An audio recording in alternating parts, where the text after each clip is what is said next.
All right, good evening, everyone.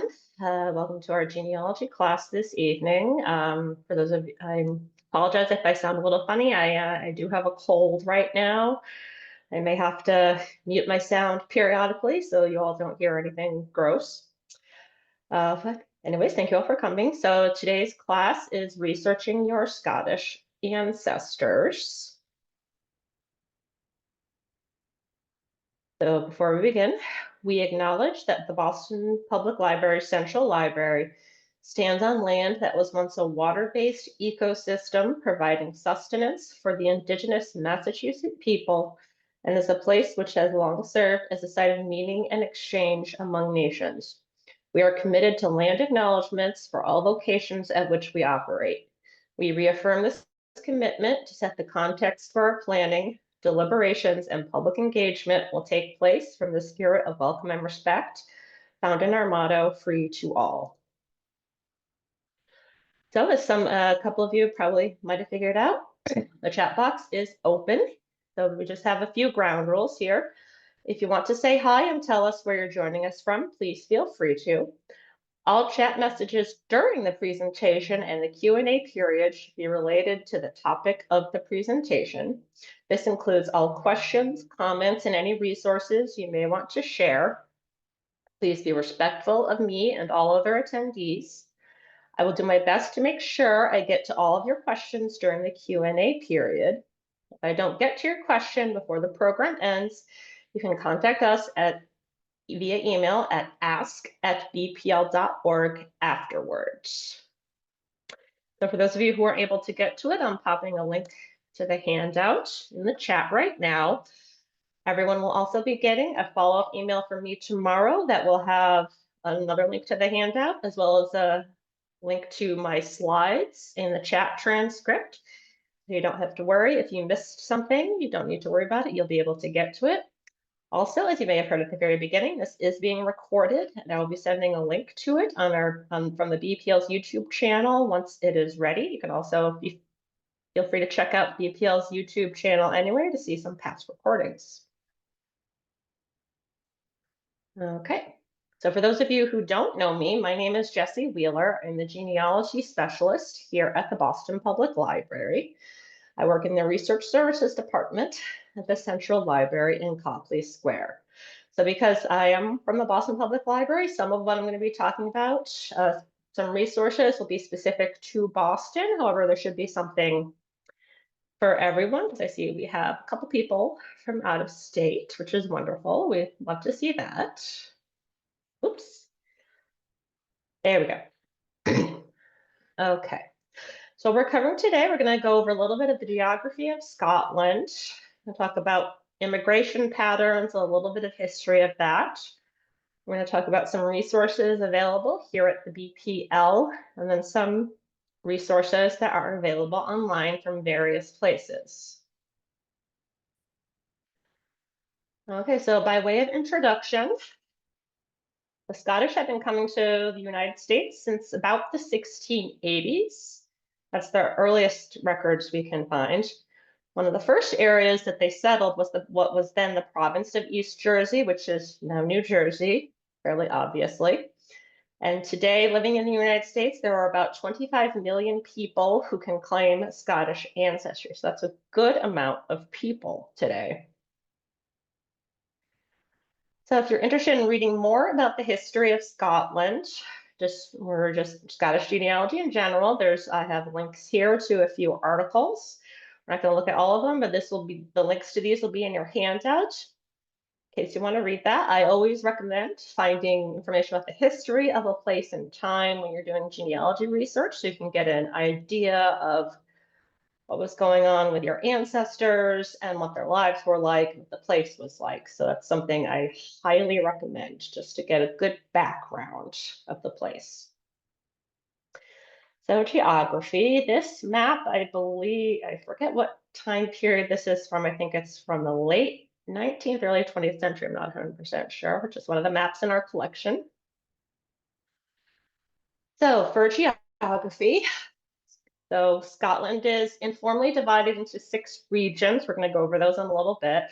and further subdivided into 32 council areas, and that is basically is the local government for Scotland. One cool thing that all the council areas in Scotland have the option of using a Gaelic name. I do not speak Gaelic, so I'm not going to even try to pronounce some of the Gaelic names. I would just butcher it terribly. However, only one of the council areas has adopted a Gaelic name. Another one uses one informally. So these are the regions and the council areas. Again, you'll be getting a link to the slides, so you don't need to worry about writing all of this down. So you can see here, there's quite a few different council areas. And it looks like the one region that does, the one council area that does use a Gaelic name for official government use is the Western Isles, which is this Gaelic name right here. I don't know how that's pronounced. You might see some familiar places here. So the city of Edinburgh, which is the capital of Scotland, is also its own its own council area. And you can see here, Glasgow is also a council area, and they are part of the Glasgow and Strathclyde region. So, and you can see Aberdeen is also a council area. So those are some of the more well-known areas in Scotland, but this is just generally what the council areas are. So some of them will also be cities in and of themselves, like Edinburgh and Aberdeen. Some of them might be what would in the US would be an unincorporated area or a village. So not necessarily all of them are going to be cities, but some of them are. So again, if you want to look more into this, and again, these are kind of important things to know. So if you know where your Scottish ancestor is from, this will help you figure out who you need to contact to get records or further information. So the councils have an organization called the Convention of Scottish Local Authorities. Excuse me.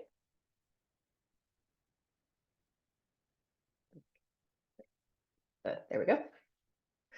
So you can see here, different city councils, well, City of Edinburgh Council, the council areas. So you can get a look, there's a link to all of those in there. And if you want to see maps, you can look here for the Boundary Commission of Scotland.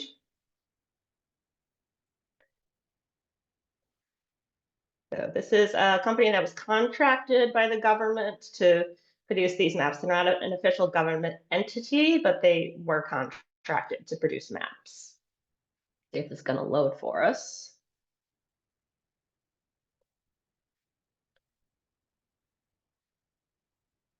There you go. So this is, one second.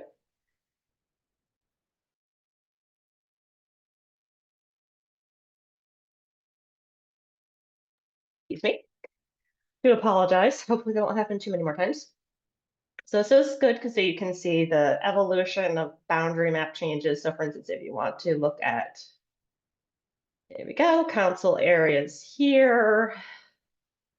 And if you want to see how it overlaps with the wards, you can look at that. So this is a good way to get a better picture of how exactly Scotland is organized and run. Again, these are current government boundaries. They may not necessarily correlate with some historic boundaries, particularly if you're looking at a long, long time ago during the various wars for independence that went on. Again, that's one thing. You always want to learn more about an area, beyond what your ancestor was doing. I always recommend learning more about a place that you're researching. All right, so immigration. This here, I picked this map. So this is a map from 1732 that is again part of the Leventhal map collection here at the BPL. You can see here where it says on the left, New Scotland. That is basically that is Nova Scotia. We're going to talk about that in a little bit. I just thought that was pretty cool. So this is a very, very old map. You can kind of get a sense of what was going on there. We'll talk about that momentarily.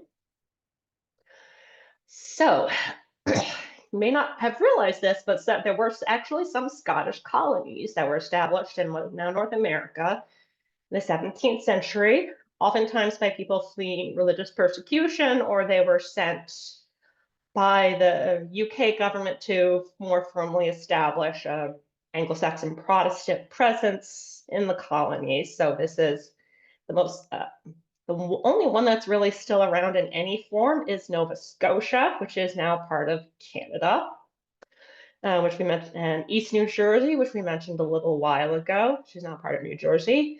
Another one is Stewartstown, which is near what is now Beaufort in South Carolina. I'll say most of these early settlements that were specifically settled by Scotland didn't really succeed all that well for various reasons. Usually it's because of lack of financial support, lack of interest. They didn't get enough settlers. So most of them kind of fizzled out pretty quickly. And Nova Scotia itself, it's the only one that really remains in any form. Another way that some Scottish settlers came to North America was against their will. This would include a lot of Scottish soldiers who fought in what was called the Anglo-Scottish War, also called the Third Civil War. This was during a period of great unrest in the United Kingdom. This was during this period where Oliver Cromwell was Lord Protector of England. The king had been executed. So there was a lot of unrest at the time during the English Civil Wars. So there were different factions who supported keeping the king or not having a king. And so this kind of bled into Scotland. There was one battle in particular which ended very badly for the Scottish. A lot of them were, sorry, I see someone asking for the handout. I'm going to pop that in. And again, as a reminder, everyone will get a link to the handout in the follow-up email tomorrow in case you miss it. So the Battle of Dunbar was a pretty significant battle that which the Scots lost. A lot of them wound up being killed either directly due to executions or dying in battle or due to poor treatment afterwards. But a good chunk of them were sent to the North American colonies, and even some in New England, which we're going to talk about a little later. So that is another way that Scottish settlers came to America. Excuse me. All right, come on now. But basically, the gist of it is the Scottish had pretty much always been in the United States because Scotland is part of the United Kingdom, and the United Kingdom and the United States was once part of the United Kingdom. It's pretty natural that there would be a fair amount of people coming from Scotland. So again, if you're interested in learning more about the Battle of Dunbar, which I really didn't do justice to, it was a pretty complicated thing, or the British Civil Wars, definitely take a look at these articles. If you're interested in learning more about that, I'm going to click on this one here about migration patterns of Scottish ancestors. That goes into a little bit more detail of different waves of Scottish immigrants to America. So there's like they're saying here, it's about 1.5 million during the colonial era. So there's a significant amount here. So locally, again, because Massachusetts was one of the earliest places settled, the Scottish were among the earliest settlers, as we've already mentioned. Most of the people that were of Scottish heritage that settled in what is now the United States were so-called Scotch-Irish. This is also the majority of people of Irish heritage were also Scotch-Irish, including a significant population that settled in Worcester. That was part of a broader movement in 1718 to establish more of a quote-unquote British presence in the United States. Oh, sorry. So Ruth is correcting my pronunciation. Beaufort. Thank you very much. Okay. Okay. So I know, so we're gonna get into that. So just the first way I've read it, how I've been saying it is Scotch, I understand. They're called different things. Just for simplicity's sake, I will be saying Scotch-Irish. But if you know, again, I've never been to Scotland, so I'm not sure what they say over there. But for tonight, I'm going to be saying Scotch-Irish. And Okay, so again, this movement was also very significant all over New England. There's other places that were settled by this particular group of people. Okay, and there we go. Okay. So if you're interested in learning more about these groups, so the Scots-Irish or the Scottish prisoners of war that wound up settling in New England, there's some more articles in here. Like I said, there was a significant population in Worcester in 1718. There was also a significant population in New Hampshire around the same time that was, again, part of that effort from the United Kingdom to establish a more British presence in the region. Okay, so Scots-Irish. So again, for those of you who may not be aware of it, these are people who are descended from Scottish Presbyterians who settled in Ireland between 1608 and 1697. Again, this was part of another effort to establish a more British, quote unquote, British presence in Ireland, which was predominantly Catholic still. And this was during the time period as shortly after and during the Protestant Reformation, where England was trying to lessen the influence of Catholicism. So this was part of that effort. So a lot of Presbyterians from Scotland moved to Ireland, and they stayed there for a while actually. You can see almost 100 years they were there. They can also be called Ulster Presbyterians or Ulster Scots. That is named after the county where most of them settled, which is today Northern Ireland, which is still this day predominantly Protestant. And so that was the 17th century. In the 18th century, many of them began immigrating to America. Primarily, they settled well, there were smaller populations that settled in various places all over the country. There was a large amount that wound up settling in Pennsylvania, and in particular the Appalachian regions. And there's still a significant people who can claim descent from the Scots-Irish there today. You can actually even kind of hear the influence in the music a little bit. You can see Appalachian music, people of that descent sounds very similar to Scottish and Irish music in several ways. I'm not a music librarian, so I will stop there. So after this, there was a significant wave of immigration. There were two more waves of Ulster Presbyterians that came in the 19th century. So this was a pretty big thing. So a lot of people who have Scottish descent are going to be Scots-Irish descent. So again, if you're, because that is what a lot of folks who have Scottish ancestors are today, you can read more about that here. And the different cultural things, like I mentioned a little bit of the music, a lot of that came with them to the United States. If you're interested in reading more about that, we have some articles here. I really like this one from the New England Historical Society. You can get a really good sense of the Scots-Irish culture. Okay. All right, so now we're going to go over some resources that are available at the BPL. So we do have some books for Scots-Irish ancestry here.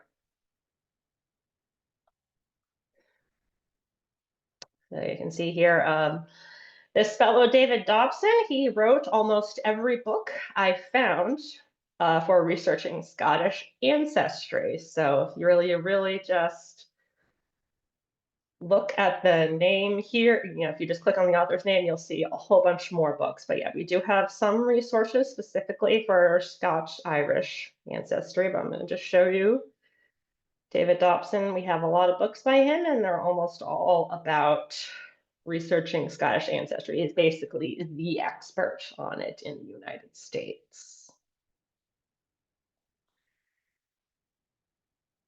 Okay, and so we did check on them. So we have another just basic thing. So most of the books I pulled out in this list are really more introductory things that'll just give you a broad idea of what's available. So there's this one by Bruce Dury. So this is another expert on the topic. He's also written quite a lot about it. So you'll probably be seeing those two names, Bruce Dury and David Dobson. You'll probably be seeing those a lot if you're wanting to look at books about how to research your Scottish ancestry. We have even more in our catalog, and we showed here. And again, you'll be getting links to this in the catalog. We also have a couple of collections that are available in our databases. This includes some stuff in American Ancestors, which is the New England Historic Genealogical Society. This is a database that you can only access at the Central Library. You cannot access it remotely or at any other branches. But because I'm in the library right now, I can show you. And of course, didn't link directly to it. I need to fix that. Okay. So what we are going to do, we're going to go back here. So A to Z list of databases.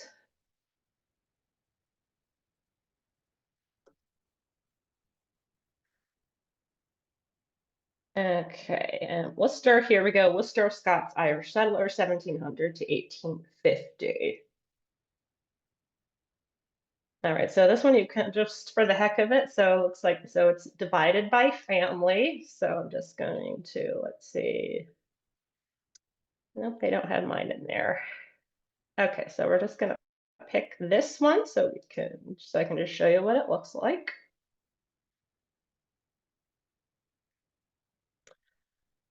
So what this is just let me make this bigger for you. So this is basically just going to be a genealogy. They have different genealogies of various families. I'll tell you a little bit of the history of the family, where exactly they settled. Some of them are not going to be in Worcester proper, but they'll be in the Worcester area. And then I'll do a genealogy. For instance, they have this one who, again, this is one who was born in Ireland in 1692, and he actually came to, he passed away in Massachusetts in 1773. So he had traveled quite a bit in his life. So this is just basically what this looks like. So if you have Scottish ancestors who settled in Worcester, this would be an excellent resource for you. But again, this is something that you would have to come in to the Central Library to use or get your own subscription to the database. So the database Ancestry Library Edition, which again, you can't access remotely, but you can get to that from any BPL location. You can also access it from home if you have your own individual subscription. They have quite a few actually collections dealing directly with Scottish ancestors. These are just two of the bigger ones that I picked. They have Directory of Scottish Settlers in North America, covering from 1625 to 1825. Scots in New England from 1623 to 1873. In addition to those collections, you could still be able to find information in some more standard records that people doing genealogy research has used, including census records, especially if they were an immigrant ancestor, it'll tell you that they were from Scotland. Vital records, military records. Military records, I'm not sure how, they have some things from Scotland, so that's another thing you could put in there, different directories. We're gonna take a look at a couple of these. So let's click on this. So again, this is something that if you want to use our subscription, you do have to come to the VPL, but you can access it from any location. And if you're visiting us from out of state, the Ancestry Library Edition is one of, if not the biggest ancestry database that is available. So it's accessible at most public libraries. So check out your local library to see if they have it. Okay, so what we're going to do right now, we're going to click on the search tab, get all collections. So what you can do, you can try just clicking on a collection by type of record, or if you want to go down here, click on Europe, and then Scotland. And it'll tell you here, they have 105 collections. And these are just for events in Scotland. There's going to be different collections categorized under different geographic places, but you'll see here they have quite a bit. They have censuses going back to, it looks like 1841. So that can be pretty useful. And the other thing to keep in mind, Scotland is still part of the United Kingdom. So you could also find records on them in things that are categorized under the United Kingdom. So if you're looking for things like military records, you would want to look for British Army, Royal Navy, whichever arm you're looking at, you'd want to look at for British because they are part of the UK. There you go. And so they do have some things for America here, like you see here. There's Pennsylvania genealogy for Scotch-Irish and German, different things. So you can see here, Ancestry.com has quite a bit related to Scotland here that you can use if you were to come in and use. This includes books as well as original records. Yeah, you can see here, there's a lot here. There we go. All right, so outside of databases, there's actually quite a number of online resources that you can use. So when I say government here, I'm not talking US government. This is the United Kingdom or the Scottish government. They actually have a number of really good resources, so we're going to look at these. The National Library of Scotland. And that's another thing that I always like to recommend if you're doing genealogy research for a place that you're not really all that familiar with, contact the library there. So if you just know you have Scottish ancestors, but you're not sure where in Scotland they're from, try the National Library of Scotland. If you do know where they're from, see if you can find a library in the place where they're from. So this basically is a very detailed guide for how to use their resources, other organizations, and different records you can access there. So we're going to click on births, deaths, and marriages. This will tell you the different places that they're available, the time periods that are available, different records that you might not have thought of. So parish registers, that's another good resource because religious organizations would also keep pretty good records. So that's one thing you can try. If government records aren't working for you, you can try religious records. So this is a very, very handy guide that basically lays out everything that you could possibly want to know about finding genealogy information in Scotland. So again, always, always, always contact the library where you're researching, even if it's in Scotland or any other country, really. And so the Scottish government also has their own website for exploring your Scottish heritage, and they do have some online records. So if anyone has a name that they want to use for an example search, feel free to put one in. Otherwise, I'm just gonna try my family. So they'll tell you here you can search by name. It'll shows you what years they cover. You can also search by place. You can also browse the digitized books and records that they have on there. They have maps you can look at, they have guide, and you can also just kind of look through their digital library just for the heck of it. Okay, so we're not seeing, okay. Oops, went back too far. People, there we go. Okay, this is being really weird right now. Okay, so yes, that's right. So I guess you do need to register. Okay, so I do not have an account here, but it is free.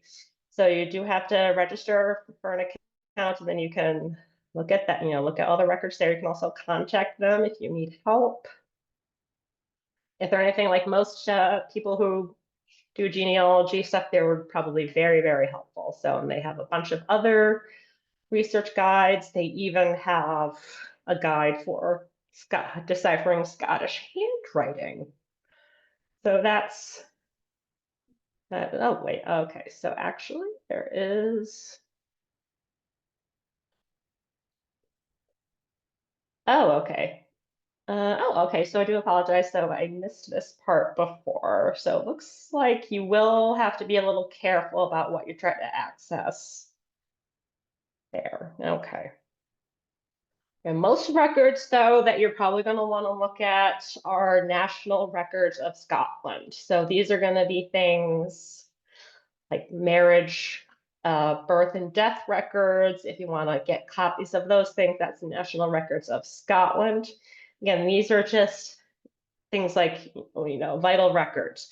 If you're looking for for military records, things like that, those be at the British National Archives because, it's the UK government, so that would be over there, but they do have marriage records and it gives you information about population, how to register, how to request a certificate, and also has a list of popular babies' names. So you can see here, it looks like Olivia is the most popular girl's name, and Noah is the most popular boy's name in 2024. So there you go.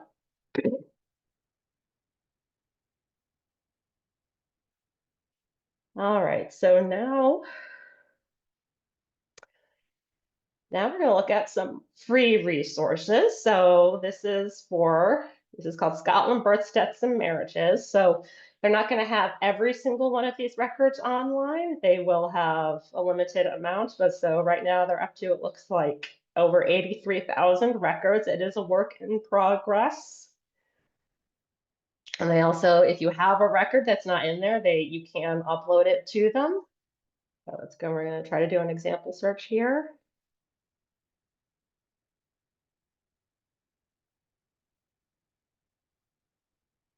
Okay, so let's see. So you can see right here, this is just if you want to look at all of them, you can do that. So you can see here.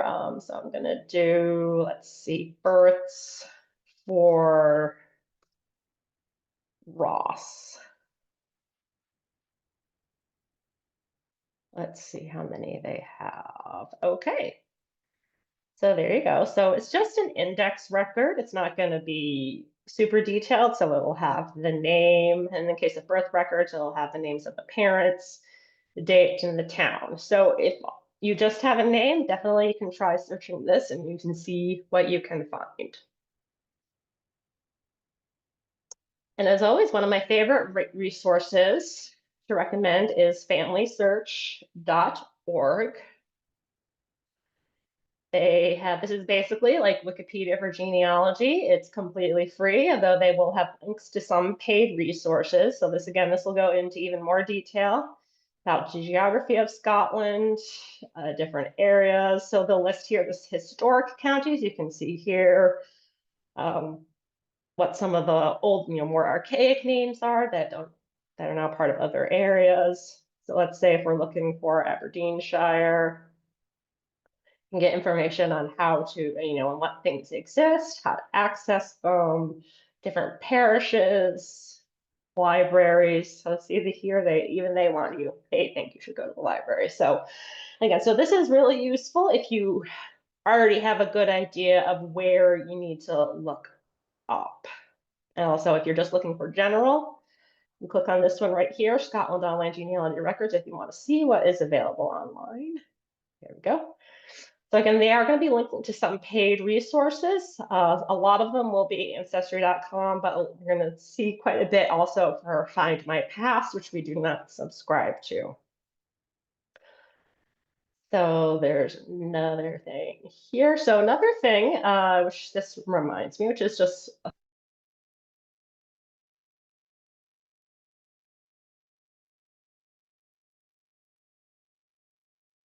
thing, is known Scotland,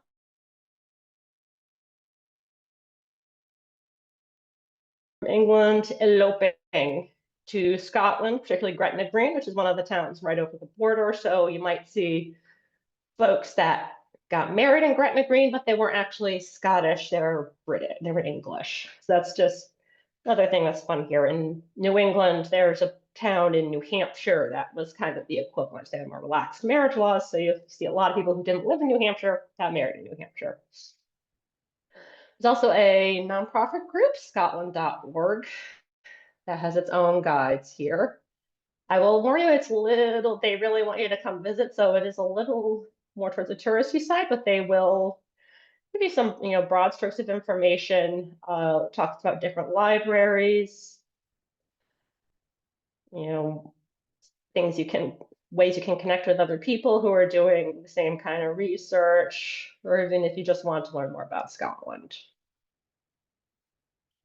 And also, so if you're familiar with Who Do You Think You Are, that was a show that originally started in the UK, was adapted for US, and it's actually still running in the UK, and they have a magazine and they have a tutorial for how to find free Scottish records online. So this is a pretty good guide. I believe they update it periodically. So it was last updated in December. So it'll give you more information about historical background, so that can explain why things are where they are. Tells you different places. So this is another example of Scottish Association of Family History Societies. There is a genealogy society for pretty much every location and topic you can think of. So that's another thing to keep in mind. So this will give you some ideas of places you can look for free information. See, there's quite a bit. There's even going to be some cities that will have their own record, their own archives online. Not every place is going to have that, but apparently Perth and Dundee do. And so there's they have a lot of really great information. Like I said, I'm pretty sure they update this periodically. All right, so as I just mentioned, there are genealogy societies for pretty much every topic and location you can think of, and Scotland is no exception. So if you have ancestors from Glasgow and west of Scotland, they have a family history society. So they have different articles you can read about what's going on. I believe the most recent issues will be free. Older issues you would have to pay for, but this is, if you're interested in reading about all of these things, that's pretty cool. They also have photo sleuthing, so that's pretty interesting if you're looking for photos. They have a photo collection. You can try contacting them for that. They have a library. So they're definitely, if you have ancestors from that part of Scotland, there's definitely a group worth reaching out to. There's also, as I mentioned before, in addition to Worcester, there was a significant settlement of Ulster, what they're calling Ulster Scots in Maine.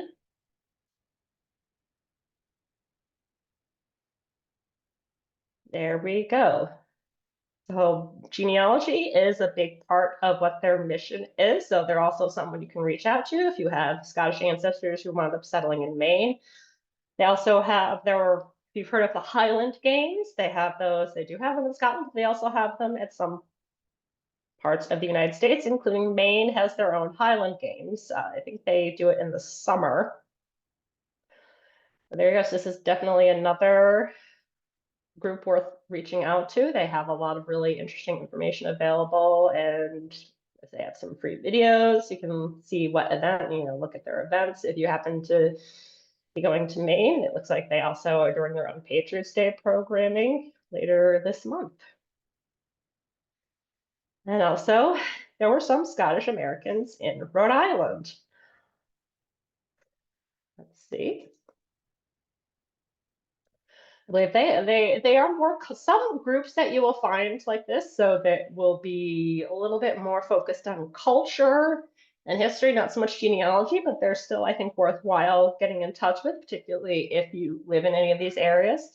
What you'll see is a lot of something called St. Andrew's Society. So a lot of groups you'll see for Scottish American heritage are they'll call themselves St. Andrew's Society. So that's true for Rhode Island. It's a St. Andrew's Society of Rhode Island, or the Scottish American Society of Rhode Island, and they've been around for over 100 years. And this one is focused mostly in culture, but I just love this picture, so I had to show you this website, and they have their own events as well. So there we go. Well, whiskey tasting, if that's your thing and you happen to be down there, there you go. There's also, you can see here, as I was mentioning, St. Andrews. There's also one in Connecticut, one in Vermont. Massachusetts does have one. However, their website is not very robust, so I'm not linking to that. They don't seem to have much in the way of genealogy resources. That's primarily what I was focusing on. The other thing I want to show you, the Scottish Genealogy Society. So this is just a general society. They are located in Edinburgh, but they do have a library, so you can definitely they're definitely another place worth contacting. You know, contact their library. I think let's see. And if you have a specific family that you're looking for, they do have some family histories that were submitted by members. And there you go. So you can request copies. There you go. So Ruth is letting us know New Hampshire also has Highland Games every September at Loon Mountain. So yeah, any state that is that had at one point or another a significant Scottish population has a Highland Games. I've never been to one myself, but they look like a lot of fun, and it's something I definitely want to do someday. So there's also, you can also try searching Facebook for different groups. A lot of genealogy groups are going to have Facebook presences. So, and a lot of folks on there, like I said, genealogy people are generally very nice, I've found. So a lot of them will be happy to help you, give you advice, guidance. So if you're looking from a particular area in Scotland or a particular place in the US, or even a particular family, there's going to be some families that will have their own organizations. Also try looking on Facebook to see if there's a group. Chances are there is. There's hundreds and hundreds of genealogy groups on Facebook. They're usually free to join. You just have to say, I want to join, and they'll let you in, and then you can ask for help, and most people are very helpful. So that's another way to go. If you are absolutely stuck, you can try that. So those are that's the end of my slides. So I'm going to see if we have any questions. I did get one question before class. I did get a couple questions before class. So I had one, Eileen was asking about military records. So they had a relative who moved to Glasgow at the end of the 19th century, being of the 20th century, and they're asking basically for World War I records. So again, because Scotland is part of the United Kingdom, any military records would most likely be held by the British National Archives, but there is a listing on familysearch.org for Scottish military records that would go more in depth on that. And another question from Cindy about Scottish women who never married. So again, this is a little tricky. I would say if you're researching a woman and you've kind of hit the brick wall, as we say, and that would be the time to reach out to the library if you know where they are. If you don't know where they are, the Scottish National Library. That's the time when you need to call in an expert, or like I said, see if you can find a Facebook group. Researching women is very, very hard. It's hard enough in the United States. I imagine it's probably pretty tough in Scotland, particularly with there might be a language barrier because for a while the Scottish Gaelic was a well-used language, so that might be an issue. So if you get into that point, you need to call in an expert on that. Okay, so Robin is asking, why would the Scots go to Ireland and when? So as I mentioned before, most of the Scottish went to Ireland to establish more Anglo-Saxon Protestant presence in Ireland because at that time, the UK didn't really like Catholics and they were trying to lessen Catholic influence in the area. And in 1700s, where's most likely port they would come through, US or Canada, and what port? So They really could have come in through any port on the eastern seaboard. They could have come through Boston. They could have come through New York, really any place there was a port. There isn't one that's most likely. Or most of them, again, as I said, did primarily settle in Pennsylvania and the Appalachian regions. So I would say probably whatever ports were closer to that, if you're looking for where you can check. They might have gone to Canada. It was, this is more later on though. I'm not sure about the 1700s. In the 19th century, it was fairly common for folks immigrating from Ireland to go to Canada, to the maritime provinces in Canada first, and either stay there or then go to the US. So it kind of depends on what specifically time period you're looking at. What are the resources for Scotch-Irish 1700 records in the US and Ireland? So as I said before, we have a lot of books on that. We have a whole section of books related to that kind of research. You can check out there, and there's some collections online in the American Ancestors and also Ancestry Library edition that you can check out. So Ron is asking, do you have a good resource for the clans and tartans?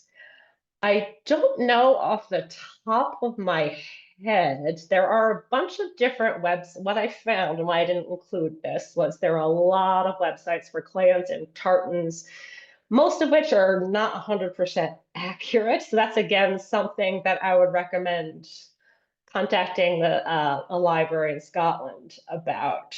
Particularly if you know the clan is associated with a particular region, try contacting an archive or a library in that region. A lot of the regions do have pretty robust archives.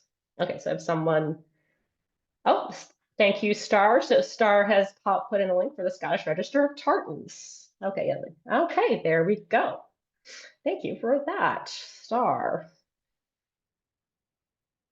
Okay, let's see. Oh, thank you, Star. That's great. Putting in a link to the handout. So Robin is asking, can you speak definitively on the surnames with Mac versus Mick? I've heard different location, Mac, Scotland, Mick, Ireland. My ancestors are Mick, so I'm trying to narrow it down. I can't really speak definitively on that.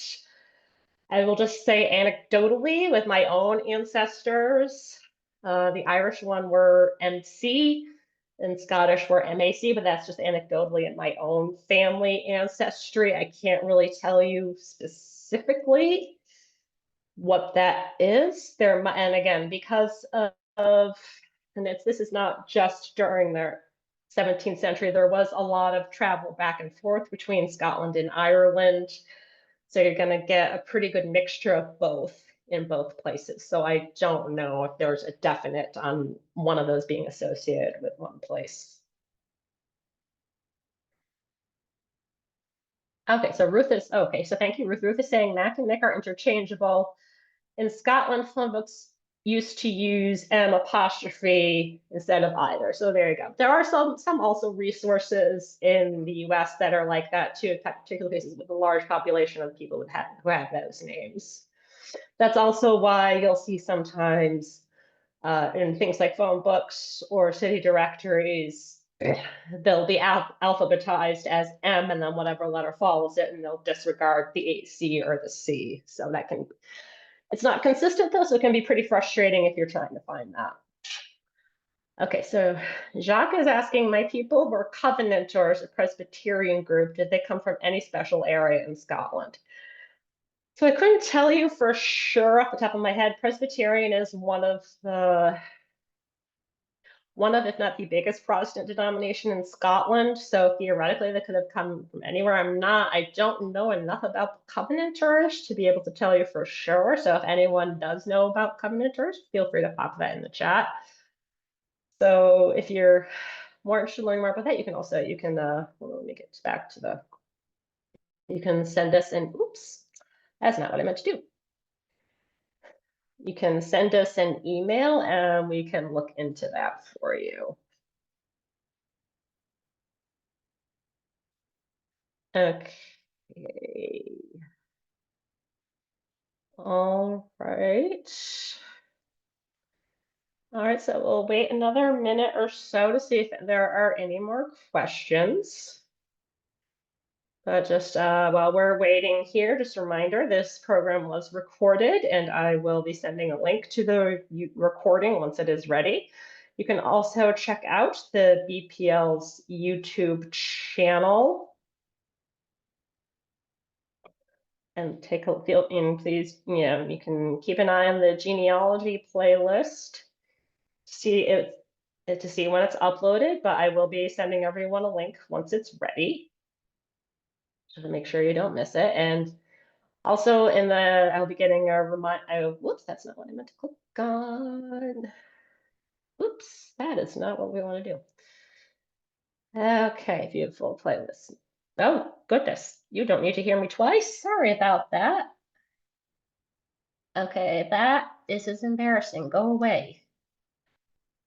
Okay, go away. Sorry about that, folks. Technical difficulties. Gotta be careful where you click. Okay, so this is the genealogy playlist, as you just saw.